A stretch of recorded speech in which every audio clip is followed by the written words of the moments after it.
Whakalahiatu and a very good evening. You are watching BCN's News Bulletin for tonight. Firstly, BCN News would like to make a formal apology to Ian and Imhipa on a news item broadcasted on Tuesday evening that was incorrect. We wish to retract the news item that suggested that Mr. Ian Hipper had admitted to the burning of the Matapas Bar and the village hall and make a correction. Mr. Ian Hipper did not admit to the charges laid by the Niue police. BCN News would like to apologize to Ian and Emi Hipper. Early this morning, the Niue police responded to a motor vehicle accident in Alofi South, where a car carrying 2 female occupants hit a coconut tree. The accident occurred just before 4 in the morning. The driver received minor injuries, while the passenger is in a stable condition at the Niue Fall Hospital. Police have also performed a breathalyzer test of the driver shortly afterwards. The initial scene examination has determined that speed and alcohol were involved, and the Chief of Police, Mark Chenery, says investigations and inquiries continue, but it is likely that there will be charges laid and prosecution also into this matter. The body of a 64-year-old man found at Cuido Park early this week has now been identified to be Roman Henry Skorek. A homicide investigation was carried out in New Zealand earlier this week into a body found who had suffered significant injuries. A 21-year-old man has been charged with murder over the death and appeared in the Rotorua District Court yesterday morning. A 15-year-old youth has also been charged with assault over the death and appeared before the youth court yesterday. Further arrests of a 20-year-old man and a 14-year-old were also made yesterday.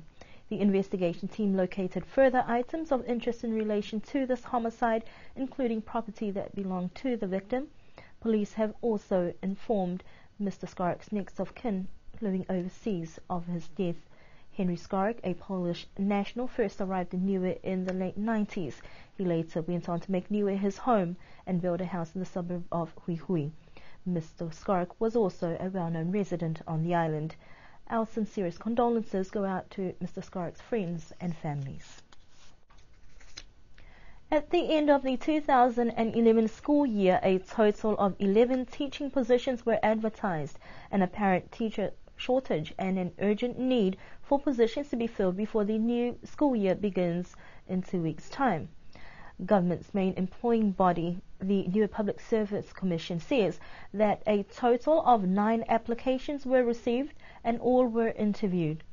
7 teaching positions have now been filled, 1 in Niue Primary School and 6 at Niue High School. There are 5 expatriate teachers expected to arrive to the island starting from tomorrow, and the other 2 are local teachers. As for the position of the principal of Niue High School, interviews will be held next week and an appointment is expected to be made by the end of next week. The remaining teaching positions have been re-advertised, and the Commission says they hope to have appointments made by April in time for the second school term. However, Commissioner Esther Pavihi says that the priority positions have been filled, and the Education Department has given assurances that schools will operate as normal once they begin. Commissioner Pavihi says that the Education Department and the Niue Public Service Commission will work collaboratively to improve and review the recruitment process and past practices to ensure that in future positions are advertised at least 3 months in advance. Schools will start on the 6th of February. Concluding tonight's news bulletin, Alofi North Village opened their brand new sea track a couple of weeks ago, and it has been a hit with the locals. The Vaila Sea Track, which is now boasting one of the best views and access on the island, began work at the end of 2010, and all the hard work has paid off for the village, with many admiration from visitors on opening day. Alofi North Village Chairperson, Mr. Tutuli Hacker, said they are very pleased with the results, and their plan is to upgrade sea tracks around the village for easy access. The village started work, and in May last year, Niue Tourism assisted with the tire sealing of the access road, installed showers and security railing and fencing. Mr. Hacker said the project is a community-based initiative. He also wished to remind visitors to the sea track of the marine conservation areas between Vaila and Tongalupo to the south of the sea track. And those are our news stories for tonight. We do hope that you have an enjoyable weekend ahead and look forward to bringing you another news bulletin Tuesday next week.